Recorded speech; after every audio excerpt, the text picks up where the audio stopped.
Happy Sabbath, everyone. And I pray that as I share today, that your life will never remain the same. The greatest sermon that can ever preach is what God has done for you. And my journey is a very uh, powerful, inspiring journey where God has brought me from. I don't want to scare you, and the time allotted to me will not allow me to share everything with you. But I'm going to share as best as I can recall, as God will remind me and bring us down this journey together so we all can be inspired at once. I want to say to all of us that God is real.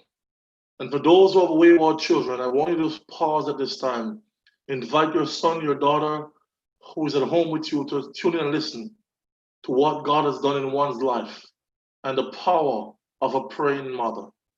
So I'm going to pray, and then after I prayed, I'm going to ask God to lead us as I bring you down the journey of where I was before I met the Lord. A very dangerous journey. Dangerous. Let's pray. Father, one more time, speak to me. Inspire, Lord, the hearts of your children. Lord, you know the journey. I pray that hope will be ministered to the heart of a struggling soul. We thank you for hearing and answering. In Jesus' name, amen. God will go to the uttermost to save. I was born on October 18 in Spanish Town, St. Catherine in Jamaica. I recall life was very interesting because between the first 3 years of life, a lot of things happened.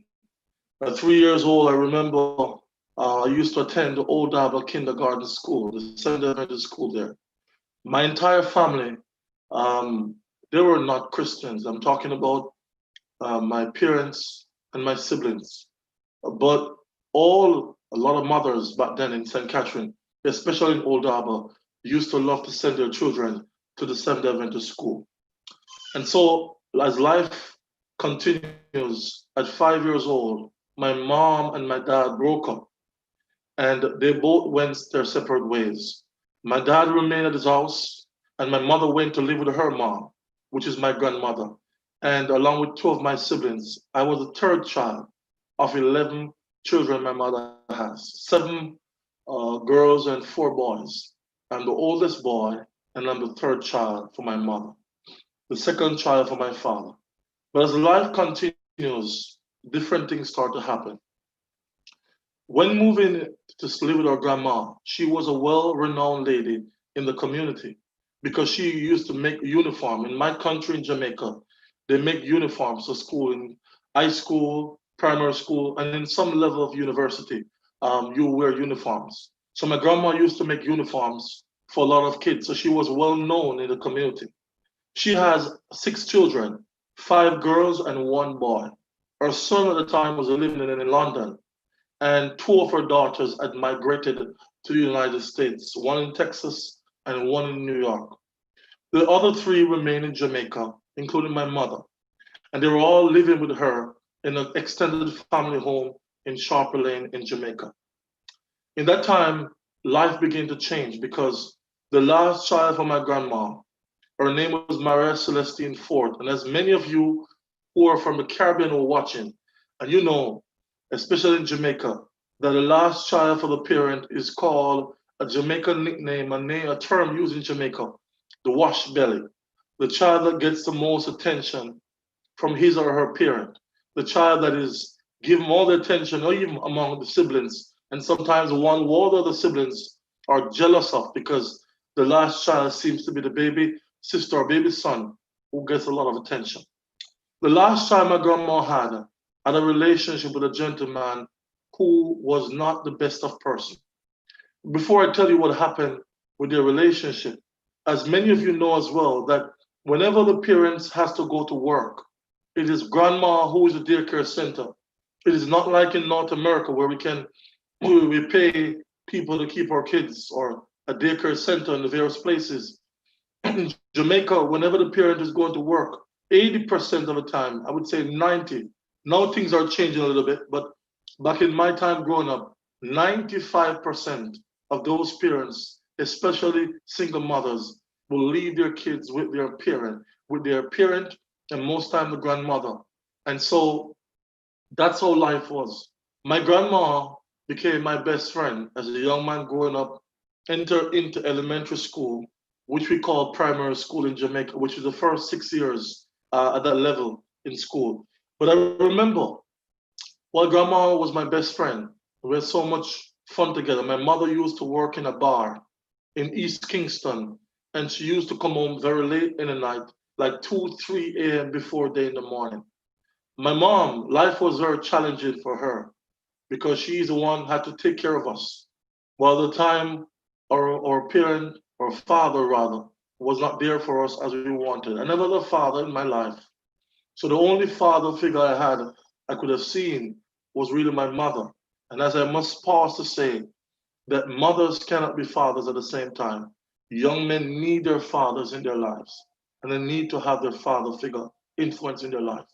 So in my situation, it was only my mom was there, but she had to go to work, so my grandma took her position.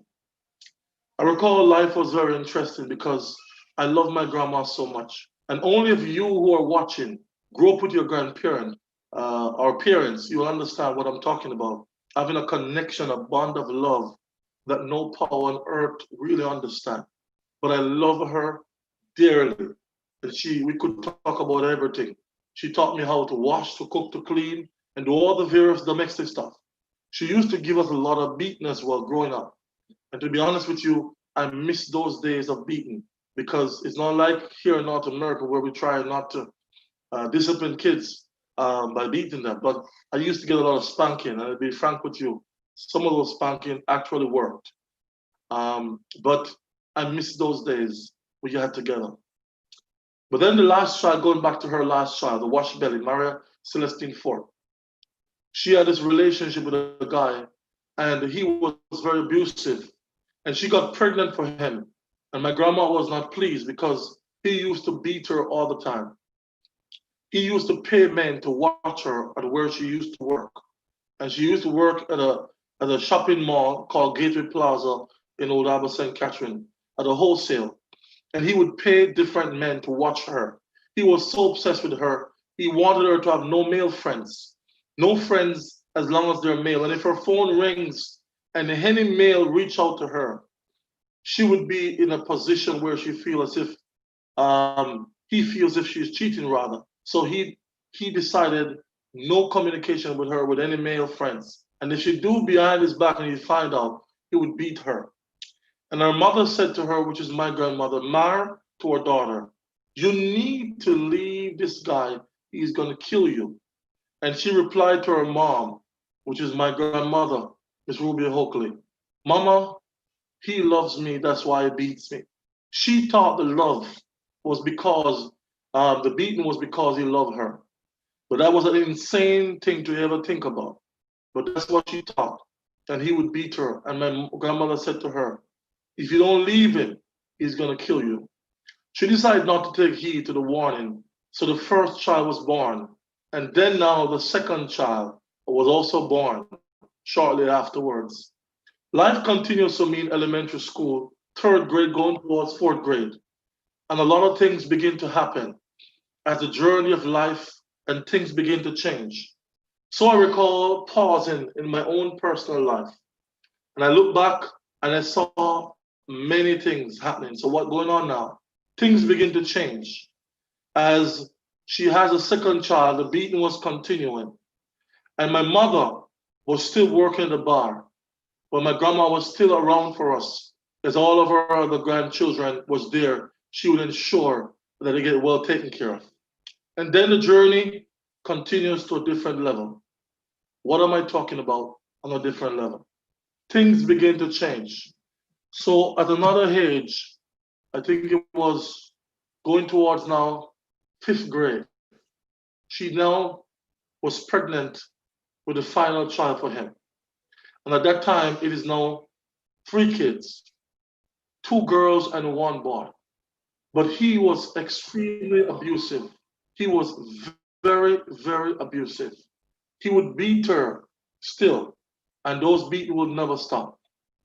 So now things begin to change at that age in elementary school. I remember my grandma took sick.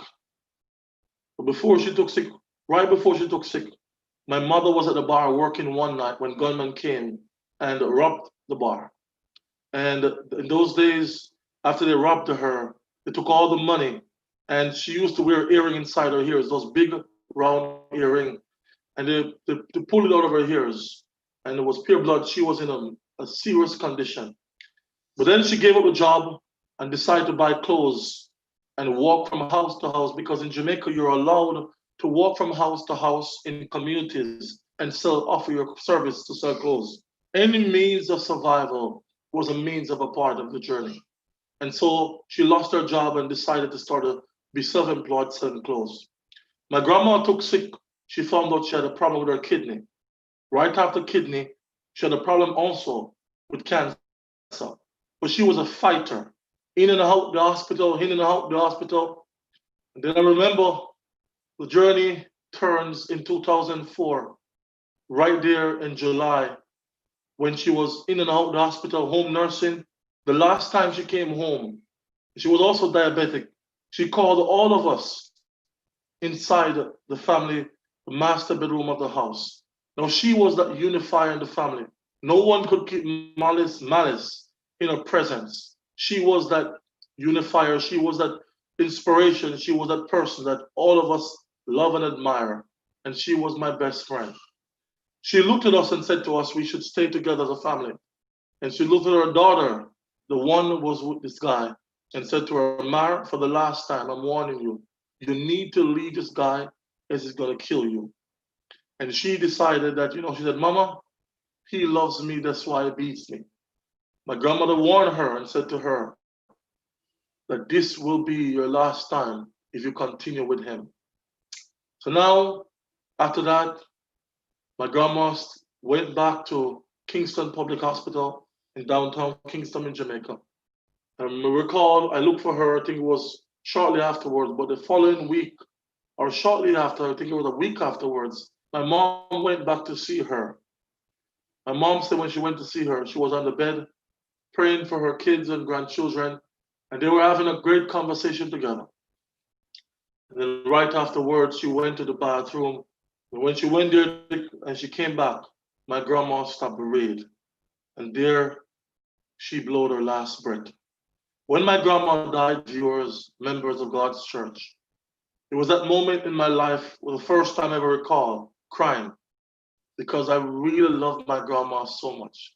I missed her so much. And I look forward by the grace of God to see her again.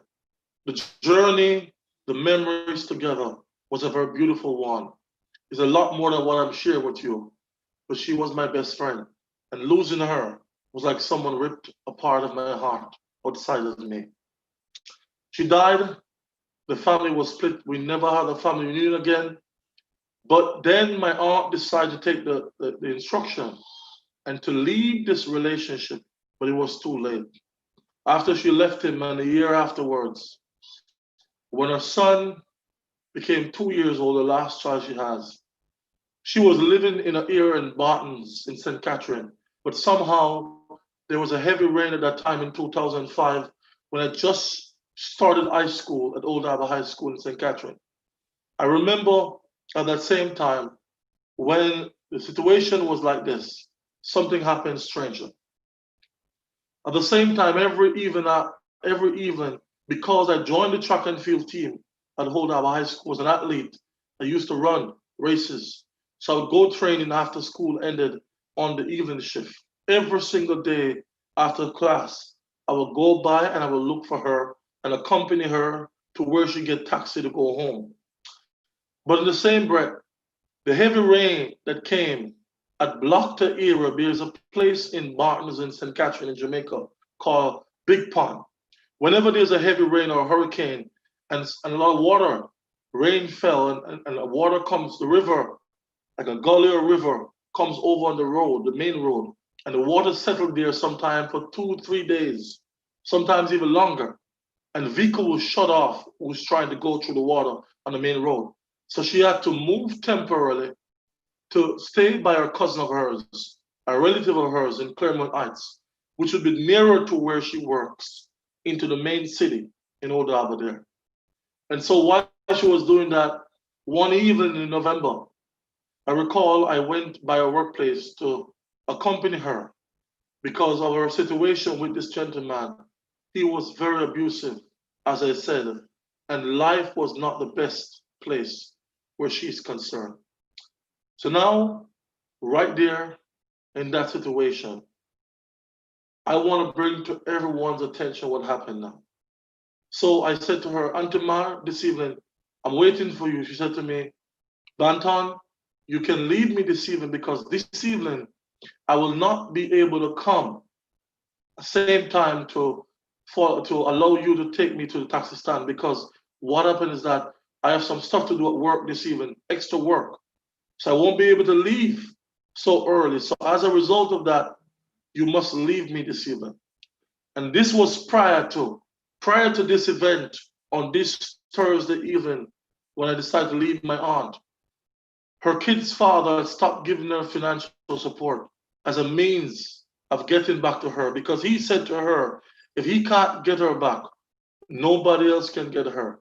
So he believed the best way is stop giving financial support. She took him to court, nothing changed because he was rebellious. So this Thursday evening in November, I will never forget. I went home and all of my cousins, I think it was at the time, was around two of them and two of my siblings. We went to the grocery shop to buy something. My aunt left work a couple of hours afterwards. And on her way going home, as she was walking through a shortcut, that evening she didn't take any taxi, she was walking home. She was approached by two gunmen. They opened fire and gave her two shots in her head and one in her back. My aunt, Maria Celestine Ford, was shot and killed at 29 years old. Her birthday was in the September. She died, leaving three kids, two girls and one boy. At the time, her son had just turned 2 years old in the October 21st of the same year in 2005. Life was a mess. I cried like a baby for days because when I look and I recall and I saw my aunt, it is just so surprising. When I saw my aunt lying down there, blood running through her mouth, pronounced dead with her eyes wide open, over a decade now, I still remember the scene the night of the scene. So now I paused and I said to myself, I must take revenge. I must be a gangster. These men were responsible for my aunt's death. At a young man, I told myself life will never remain the same. So I decided I wanted to join the game of gang banging, and there will be no return for me. I am on the pathway of destruction, and there is no way of return. So what happened now to my life? For 1 year and 6 months, I was numb. When I went to school, my body was numb. At home, I wouldn't talk to people much. All I did was cry. Remember this aunt was living at the same house we were living when my grandma was alive. I was her shop nephew. Anything she wanted, she would send me to buy. I was very close to her. And my cousins were smaller than me, and they were crying because they lost their parents. It was her parent rather. It was a nightmare, especially knowing their mom was the only one there for them because their father turned his back because he never had a relationship no longer with their mom. So he refused to be in their life. And we found out shortly afterwards that he paid someone $40,000 to kill her. 40,000 Jamaican dollars is like 300, roughly 300 US dollars. This is what he paid to have his children's mom killed because he thought if he can't get her back, nobody else can get her. So after my aunt was killed, life changes for me. I decided that I must find those men who were responsible for her death. So the world that day became a very dark day, a dark night. a dark year. The men I have met a gentleman. I was spending time with a relative of mine in an area in St. Catherine that I won't name. But in that place I was staying, there were a lot of criminals there, some of the most vicious gangbangers ever in modern history. And some of those gangbangers, one of them used to hang out on the turf. I used to pass by. And I remember after smoking and stuff, when I met him, he's a deceased now. He's a member of one of these gangs. And I said to him, TG, I recognize that you're a gangster. You see that I've been coming here very often to buy marijuana, to smoke, and to hang out here. But my goal is I need to get in contact with some gang because I need a firearm for myself. Because these men, there's some men who are responsible for the death of my aunt. I want the one who pulled the trigger, who killed her, the one who shot her. I want his life. And I want the life of the one who pays the money, which is her children's father. And he said to me, well, Billy, you can be a member of our gang, but before you do so, before we allow you to do so, you have to go through a test, a certain series of experience. And once you pass this examination, we will allow you to become a member. And then we will give you your own firearm and help you to accomplish the work you need. But these gang dealers, Dungeons and Guns, DNG, these men are human beings, but they have the heart like animals. If you listen carefully and if you watch carefully, let me say it one more time again. These men are human beings because they're human like myself, but they have the heart of animals. These men are not no emotions. They have no emotions. And even animal emotions, but these men are so cold. They taste and drink human blood as a part of sacrifice. These men are terrible men. There was no turning back in my life. So these men have decided to recruit me. And before they recruit me, I had to go through some dangerous experience. If you can read between the lines what I meant when I say dangerous experience, I had to do some dangerous things, some deadly stuff to win their confidence.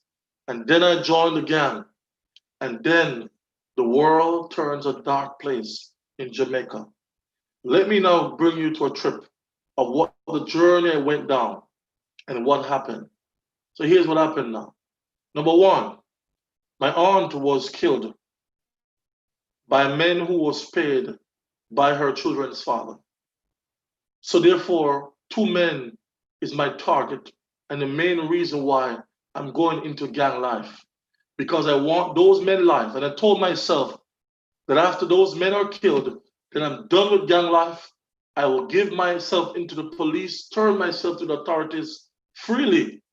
I want to end my entire future just because I want their life. Number two, I was training a lot of young men at my high school to help me to carry out this assassination. So these were young men, 14, 15 years old. I decided to train them the same training I got from the gang and gave them a junior name, teach them how to handle firearm, and gave them the name of the same gang, but a junior level saying that dealers junior, just because I'm preparing a war for those two men's life. Number three, I had no love in my heart, no emotions towards any single person. Number four, after training to hold on the firearm, I became a black belt in karate, so I could fight very well. And I could also box very well. So there was no turning back in my life. Number five, I thought that I could just go in and jump out.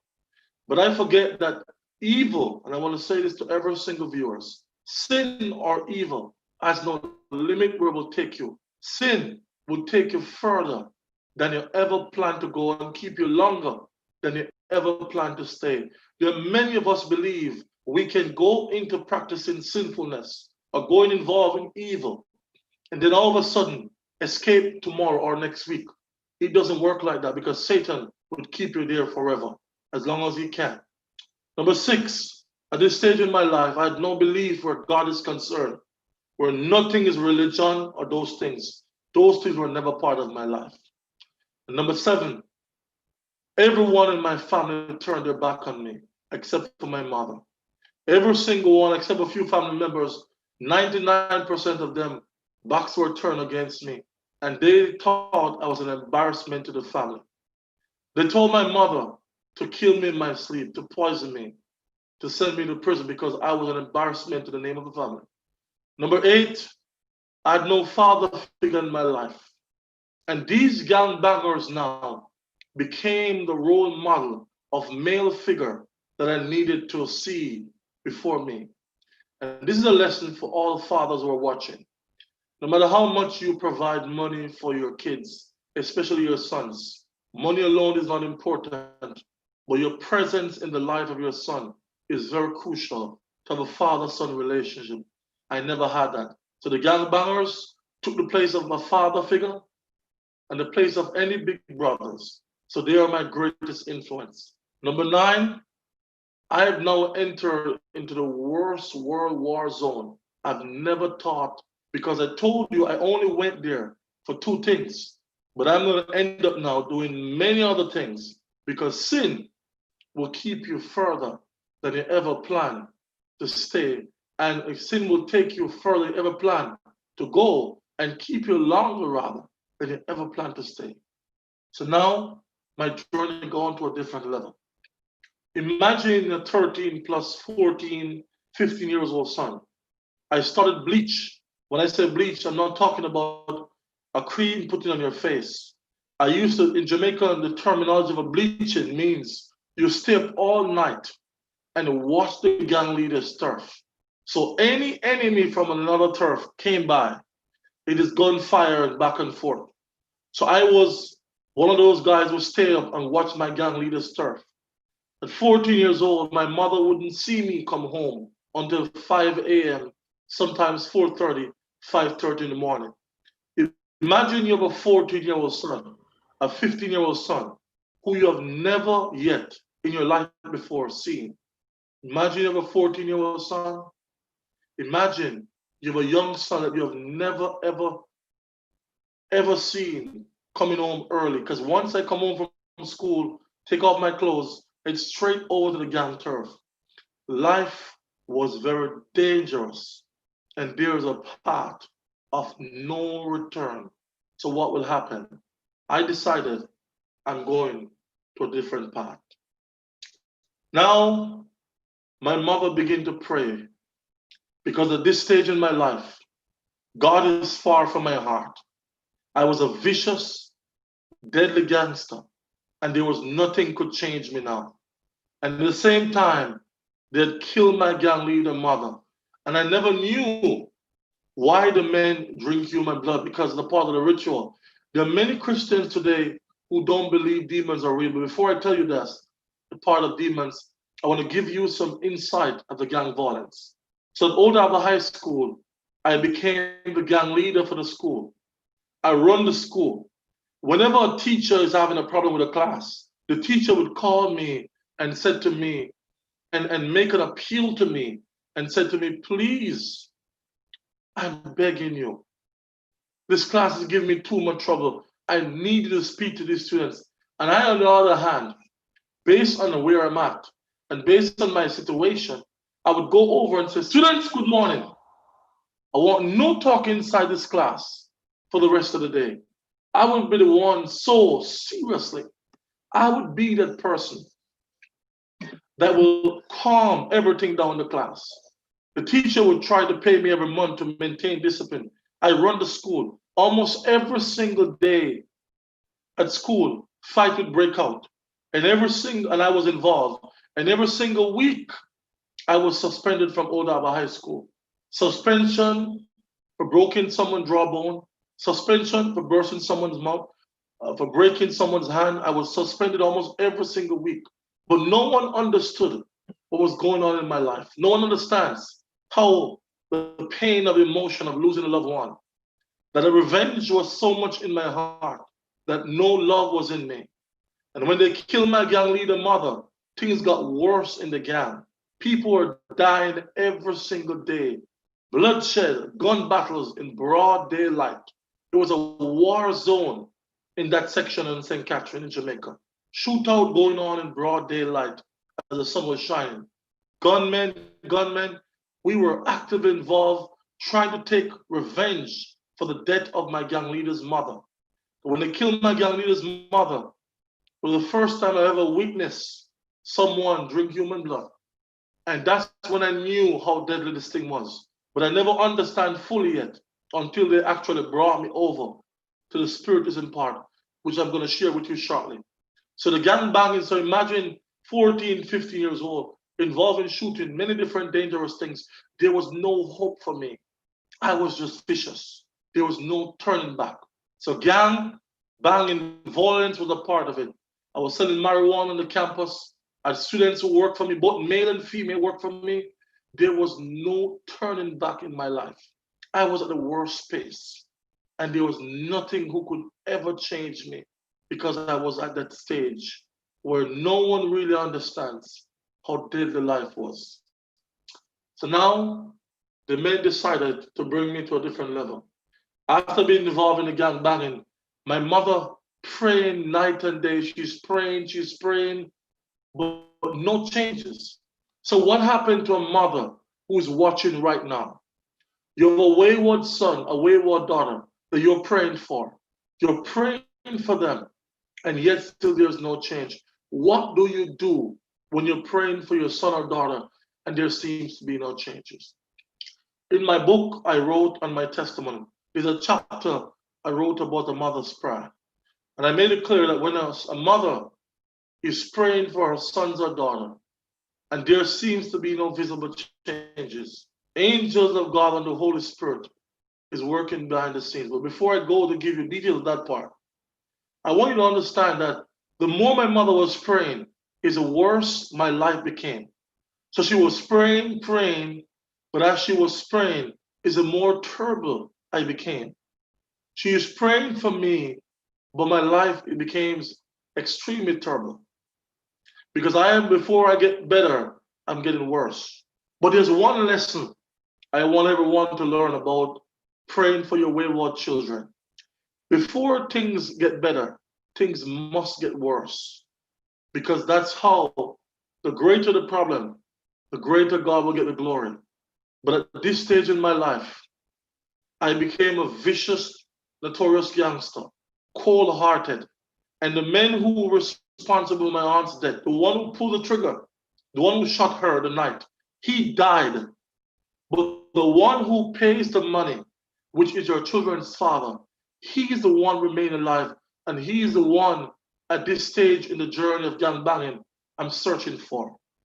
But then, just as about ninth grade, end of ninth grade, the school decided they're going to expel me from school completely. The vice principal of the school at the time called my mother and said to my mother, Miss Oakley, your son has damaged over 50 students at the campus. He has shed so much blood. He has done dangerous things. And though he has run the school and created havoc at Old Harbor High School, in the community, it was turmoil. He is involved in the most vicious gang that are terrorizing neighborhoods. There was no hope. We can't keep someone like this.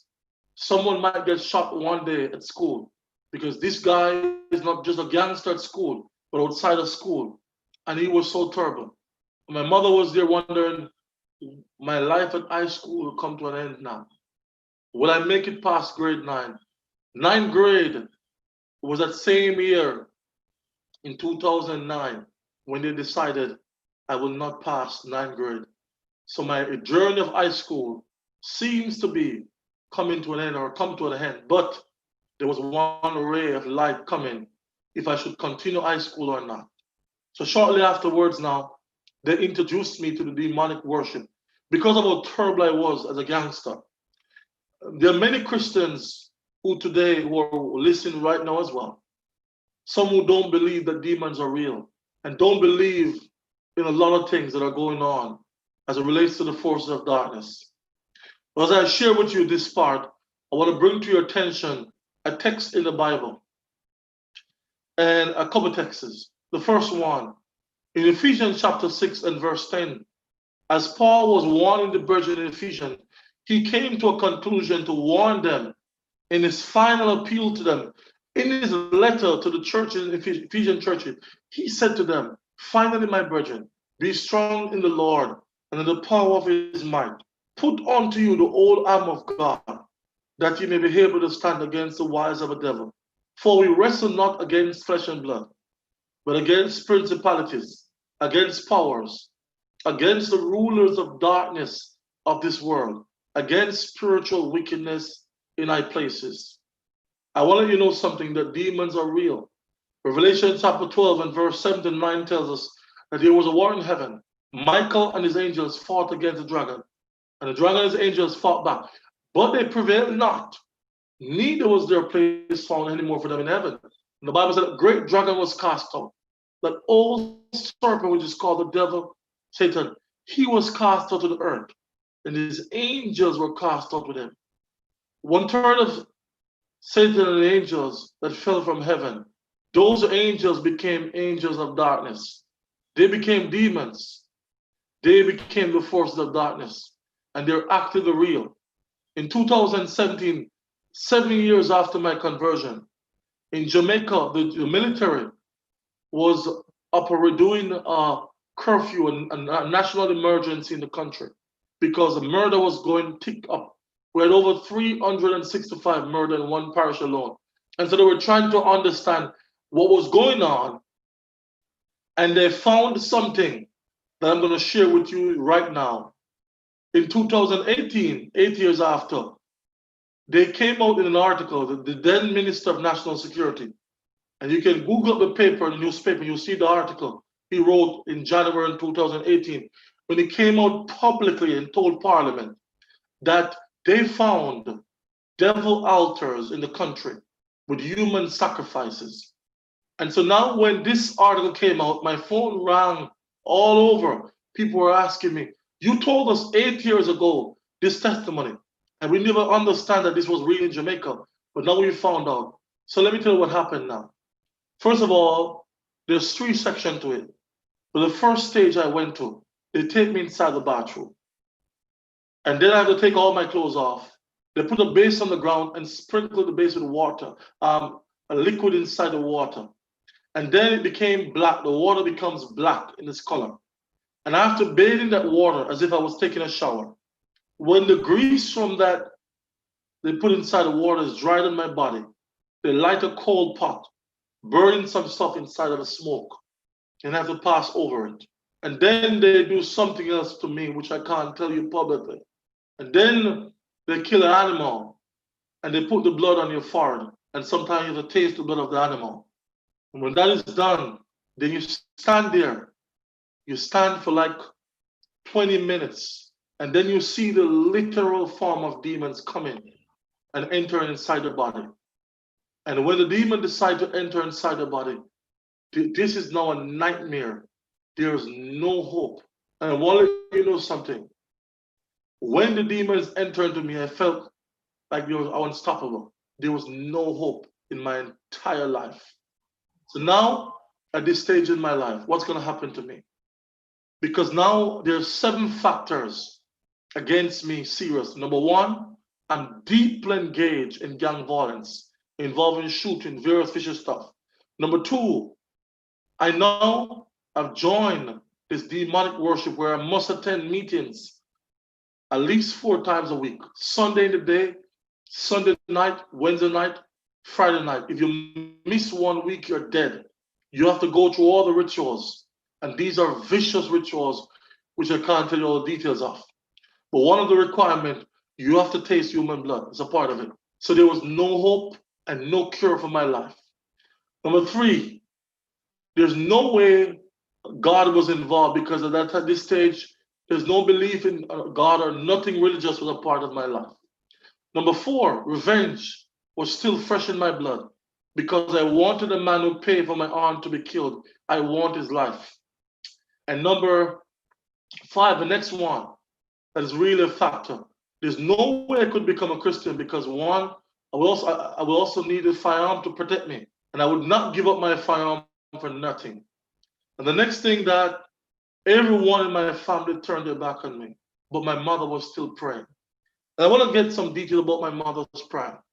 There have been nights when gunshot was firing over where I was, my mother would be calling me right in the midst of gunshot firing, as if she knows something is going on. And I would see my phone ringing and she's calling me.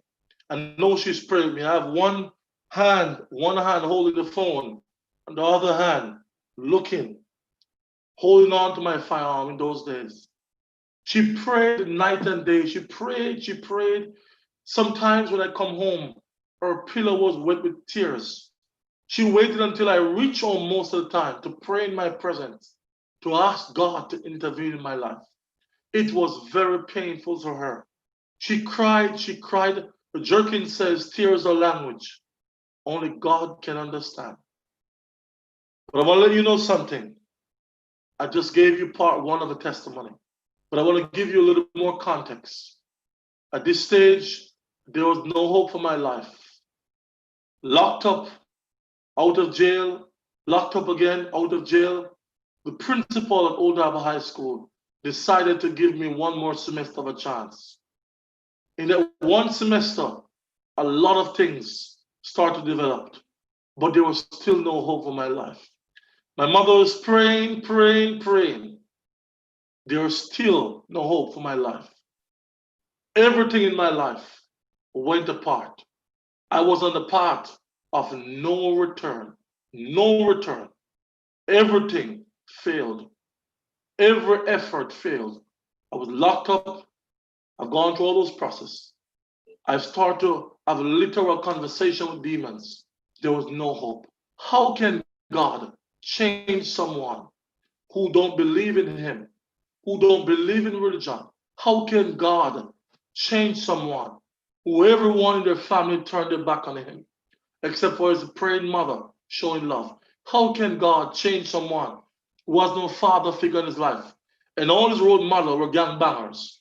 How can God touch the heart of a cold-hearted gangster who is vicious in gun violence, vicious in the demonic ritual, connected to the force of darkness, who tastes human blood?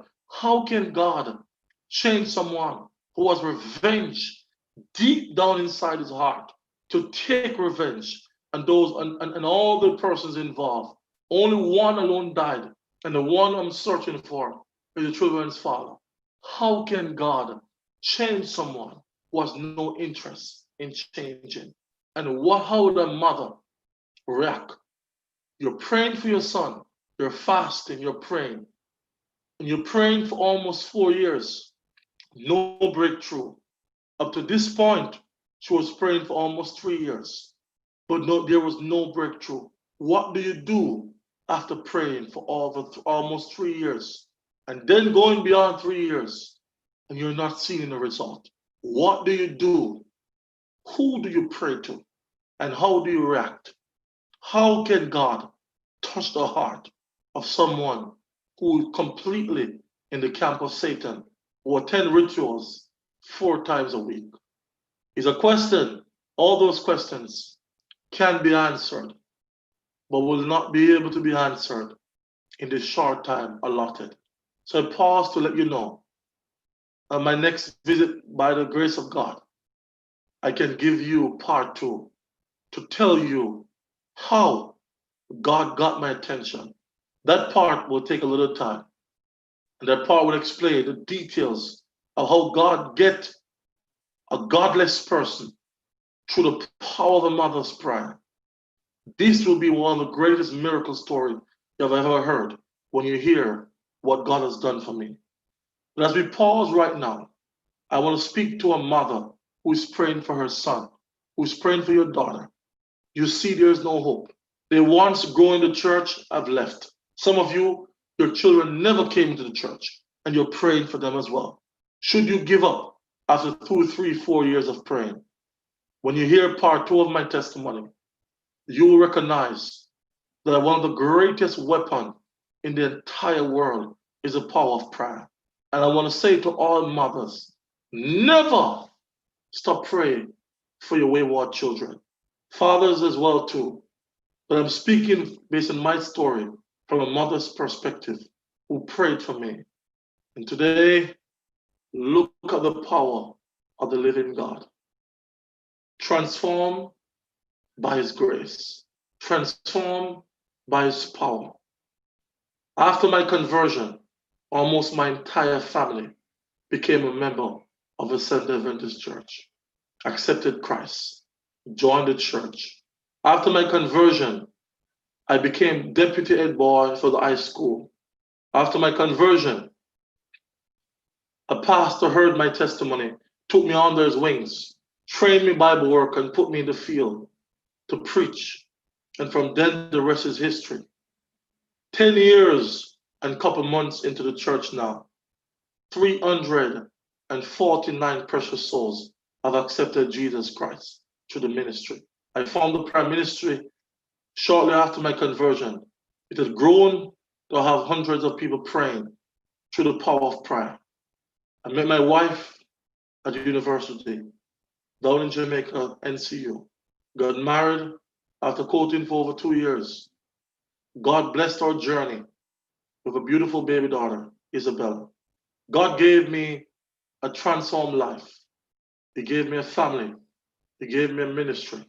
And today, I stand on top of my grave. I've lost over 300 friends in the grave who have died by the hands of God or knives. But today, I'm alive. All those who have hurt gave me a second chance. My police record was wiped clean. Thank God for the power of erasing my past. And the man who I searched for all my life to take his life, the one who paid for my aunt to be killed, he, after my conversion, is when I saw him. I pledged in my heart I was going to kill him. But God inspired me and showed me that forgiveness comes from God. He put it in my heart.